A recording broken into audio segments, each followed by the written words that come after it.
Welcome to Zimmerman Podcast, episode 33. If your website is out of date, and let's be honest, just a little sad, it can be totally overwhelming. I've been there. When I first took over my business back when it was called A Southern Tradition, our landing page looked like it was the very first website ever created. Today, however, I have a sleek, modern, functional website that I love, and I'm ready to share with you 5 easy things you can do today that will turn your website into the best 24/7 employee imaginable. With just a few tweaks, your website can be on its way to booking you clients, saving you time, and making you money. All right, you ready? Let's do it.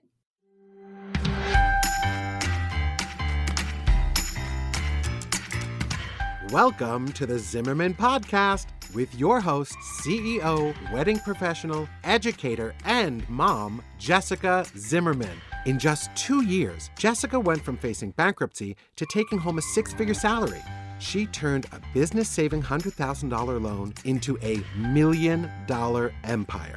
As a creative entrepreneur, a healthy work-life balance seems just as unattainable as a 6-figure income. But Jessica Zimmerman is here to show you it's possible. With the right tools and insider tips and some hard work, your craziest dreams can become your daily routine. If you set some boundaries and commit to healthy changes, you can create a business and a life you love.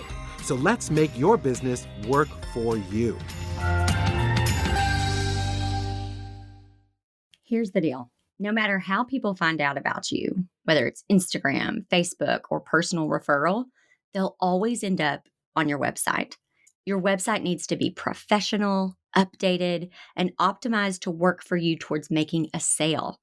My website, it functions like an extra employee who's a freaking marketing master. She finds amazing clients, shows customers who I am, and shouts my praise throughout the internet. Here are my top 5 tips for updating your website. Number 1, update your images. If you're in the wedding business, for example, when people go to your website in 2020, they need to be looking at 2019 weddings. So no matter what line of work you're in, if you have a website that has galleries, you need to make sure you are keeping those up to date. You do not have to keep every single wedding or every single gallery that you've ever done in your portfolio. Keep your top 4 or 6. You just want to show your very, very best work. In the section of your website where you introduce yourself, how old is that picture? I get a new headshot every year, so I update my picture annually. Even if you can't afford a professional photographer to take professional photos right now, that's okay. With an iPhone and a great preset, which by the way, I have some pretty great presets, you can get a headshot-worthy photo pretty easily. Number 2, create a blog plan. Okay, I know what you're thinking. You're thinking, I don't want to blog, or I don't know how to blog, or I don't know what to blog about, or I'm not a good writer, or whatever. Listen, there's a million excuses not to blog, but let me tell you why you should blog. We live in a world that is all done online. Think about it. Think about when you need something. Maybe you are looking for a restaurant to go eat at. Maybe you're looking for someone to color your hair.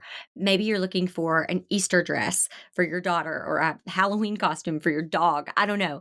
But whatever it is you're looking for, you probably go right to Google or right to Pinterest to find it, right? You are going to the internet and you are searching for what it is that you are looking for in hopes of finding an answer. Okay. The reason why your website is so important is because what I said before about how it's basically like another employee, that amazing marketing master who is just, bringing me clients and all of that. The reason why blogging is so important is because it's continual content.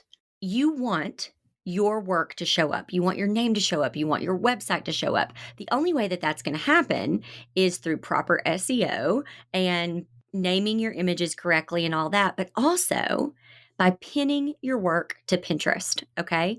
And you want to continually be doing that. So if you can just blog once a month, then listen, that's all I'm asking, okay? But at the very least, we need to blog once a month. For example, if you are in the floral design business, you do not have to overcomplicate this. That doesn't mean that you have to have 12 weddings that are amazing, that you blog 12 amazing weddings, okay? You can make 5 blogs out of one wedding. You could do a blog post about the bridal party. You could do a blog post about the ceremony, a blog post about the reception. You could do a blog post about flower crowns. You could do a blog post about that wedding getting featured somewhere. It doesn't matter. You could do a blog post about boutonnieres, just a general blog post about boutonnieres, and you can get images from several weddings that you've done that you may have images of boutonnieres. But here's the other thing. You don't have to write a lot. People don't have a lot of time. It's not like they want to sit there and read all this stuff, okay? Just even if it's 2 sentences and 1 image, that's all you need. And that's a blog post. And guess what? That gives us something that we can pin and that we can continually generate leads to our website. Okay. I'm going to explain that more. And I explain that in really great detail in my program, The Power of Pinning. But just let's just start with that. Okay. Create a blog plan. This one is simple. You need to be blogging at least once a month. It doesn't have to be complicated. You don't have to overthink it. Like I said, it could be 1 image and 2 sentences. Don't let your last blog be from 4 months ago.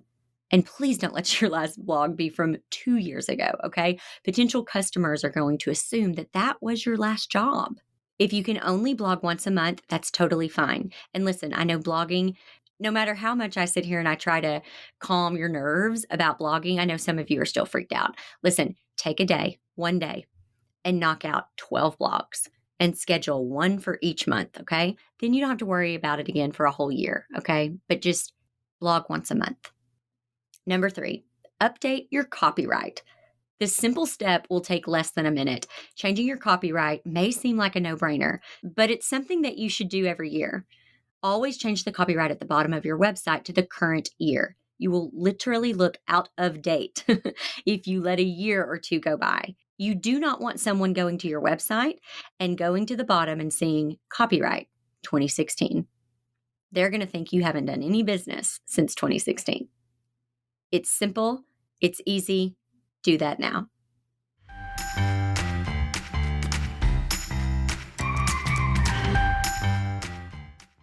When I first started my business, I didn't have the money to pay myself, let alone pay a photographer to take pictures of my work. But let's be honest, the world we live in is so visual that if you don't have good photos, it's almost impossible to connect to clients.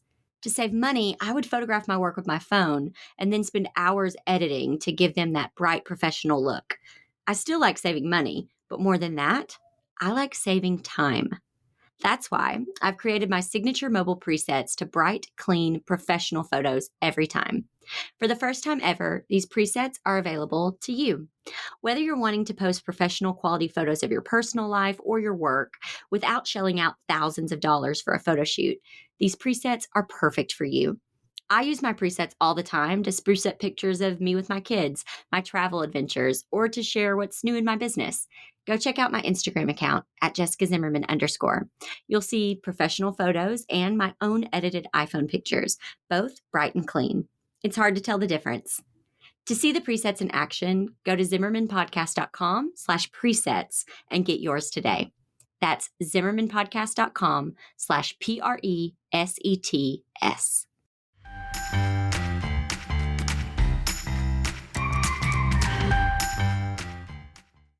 Number 4, update testimonials. You want your best and most recent testimonials on your website. Testimonials act as reviews for your business. Would you buy a product if there hadn't been a new review in 5 years? Update your reviews regularly so potential customers know that people are still loving your work. Having a hard time getting testimonials? Consider sending a survey to each client after you work together. It can be a simple and free Google form that collects responses so you can have consistent, regular reviews. And for those of you who are just starting your business, maybe you don't have any testimonials yet, let me give you a little insider tip. Again, using the event industry as an example. Maybe you haven't done a wedding yet, so maybe there's no way for you to have a bride's testimony on the homepage of your website. But I bet that you've done something in the event realm, whether it's a baby shower or a wedding shower or a birthday party with some loved ones. Maybe a friend or your aunt. Maybe it's even your mom. Listen, you don't have to use their last name. You can simply ask them to give you a review of your work. And it could be something as simple as, Jessica was a delight to work with. Her arrangements were beautiful, and she thought of every detail. The event went great. I mean, it could be something like that. And then you can have a little dash and it could say Janet. It doesn't have to have her last name. It doesn't have to say, hey, that's my mom. You know what I mean? It doesn't matter. No one's looking at that. They're just wanting to see that someone can vouch for your work and your work ethic. Okay. Number 5, create prominent contact options. This one's important. When you look at your website from a viewer's perspective, is it easy to figure out how to contact you? However you choose to connect with people, whether it's a contact form or an email address, make sure the process to connect with you is super clear and the invitation to connect is consistent.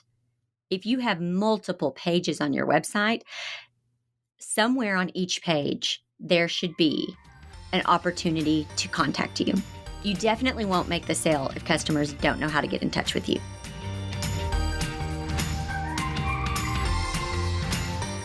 I hope you loved this episode of Zimmerman Podcast. My challenge to you is to choose even just one of these tips to implement today. Yes, today.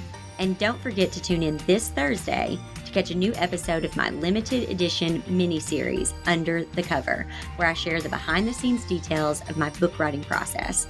Sleeping with a Stranger releases May 7th, and I can't wait for you to read it. Until next time. If you loved what you heard today, even if you liked it a lot, you should subscribe and leave a review. We'll see you back here next time in the Zimmerman Podcast.